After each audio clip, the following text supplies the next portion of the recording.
A mystery box, a black briefcase, and an Oval Office showdown with Donald Trump have suddenly put Judge Jeanine Pirro at the center of a fresh White House controversy. Pirro, the U.S. Attorney for the District of Columbia, met with the U.S. President Donald Trump after he publicly criticized her for dropping charges against former Olympian David Hearn in the reflecting pool vandalism case. The real intrigue came afterward. Pirro was seen leaving the White House parking area with a large white box and a black briefcase placed on a dolly, items she had not brought into the meeting herself. CNN correspondent Caitlin Collins described the scene as pretty unusual and said White House officials were openly speculating about Pirro's future because of the U.S. president's anger over her decision. Collins also noted that Trump declined to answer repeated questions about whether he regretted appointing Pirro to lead the D.C. U.S. Attorney's Office. Neither Pirro's office nor the White House has explained what was inside the box and briefcase, and the unexplained items have become the latest symbol of the uncertainty surrounding her future in the administration.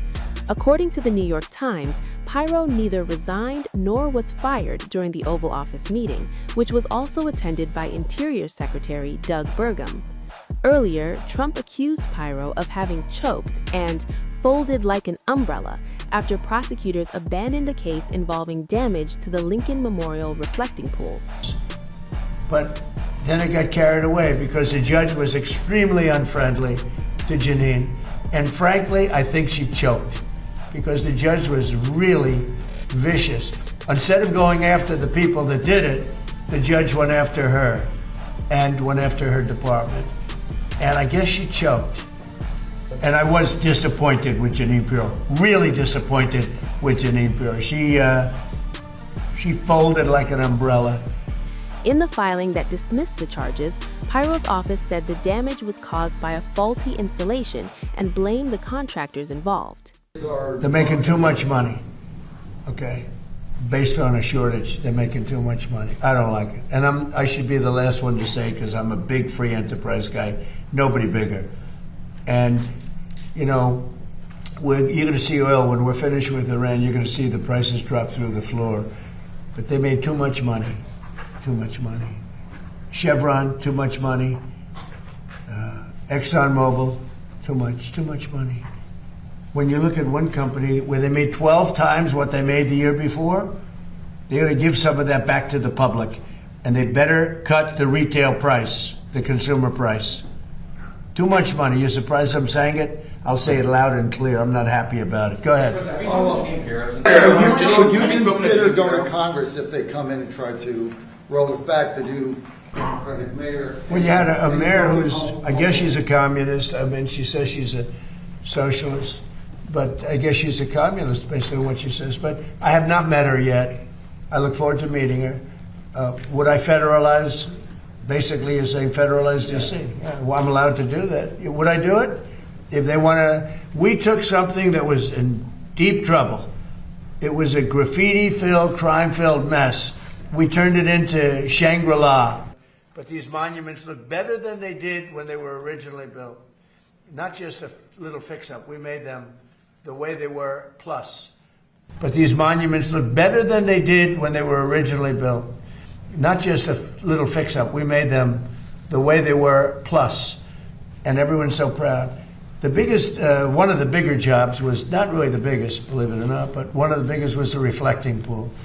And we did a great job. We sandblasted the stone outside. It was granite, so it has a long life.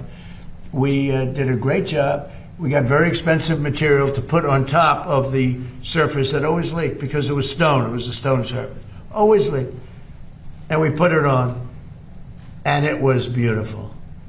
Now, we have photographs or tapes, like moving cameras, right? We have them where people are on the side cutting it with a box knife. Now, I'm not saying I was 100% thrilled with the contractor, but the contractor was rushing. We wanted to get it open for July 4th, and we got it done. But in addition, there was vandalism. We did a great job. We sandblasted the stone outside. It was granite, so it has a long life. Anyway, it looked beautiful. And then they cut it, and they vandalized. And we weren't necessarily thrilled with the contractor, but they did a job, and they were fixing any problems. But then it got carried away because the judge was extremely unfriendly to Jeanine. And frankly, I think she choked because the judge was really vicious. Instead of going after the people that did it, the judge went after her and went after her department. And I guess she choked.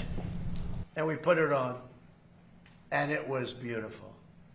Now, we have photographs, or we essentially use a very high-grade swimming pool type material, which was my idea. I was very proud of that idea. And by the way, I didn't know the contractor. Everyone said the contractor. I didn't know the contractor. But when it was completed, it was perfect. And I was disappointed with Jeanine Pirro, really disappointed with Jeanine Pirro. She folded like an umbrella, and people get away with things, and it's a disgrace. But we're very proud of Lafayette Park.